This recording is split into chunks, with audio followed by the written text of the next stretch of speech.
Hi, my name is Rebecca Sherman, and I've chosen to speak about the elaboration likelihood model. This model was developed by Richard Petty and John Casipo. This theory asserts that there are two distinct routes for processing messages and persuasion. Using the central route, we carefully evaluate the message. In any arguments, we focus on the communicator's ideas and we relate that information to our own experiences and to our understanding and to our values. Using the peripheral model, we process messages very quickly without any active thinking. Rather, we focus on the speaker's physical appearance, their style, and or whether they're a celebrity and their celebrity status. The theory, there are two key factors with this theory. One of them is the motivation of the listener and the audience, and the other is just the ability that an individual has to process those messages. I would like to share a personal experience of how I've encountered this theory in the past. I was a group leader for two types of groups. One of the groups was for high school students, for teenagers, and the other group was for adult women, and primarily single moms. I would do studies, a book study with these groups. And with the teenagers, I actually had a co-leader. He was a very handsome, 6 foot tall medical student, young medical student.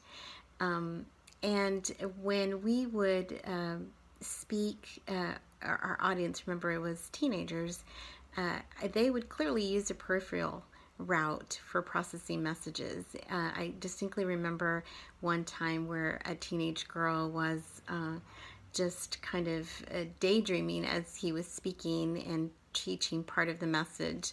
And I don't know if she was aware of this or not, but she was actually saying his name, like she was, oh, Scott. And so he became uncomfortable, and he actually asked her, if she needed just additional explanation or wanted to go over the information a little further.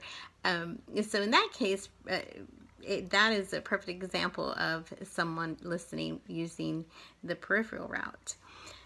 The other example is with the group of young women that I led.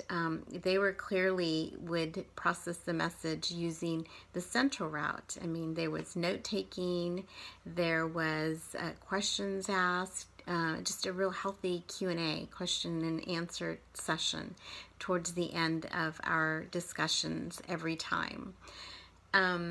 So I'd like to make some inferences as to why that occurred, or my personal experience. The young group, they had a lot of distractions, and they were persuaded by simple cues, again, by somebody's physical appearance, and also just by simple cues.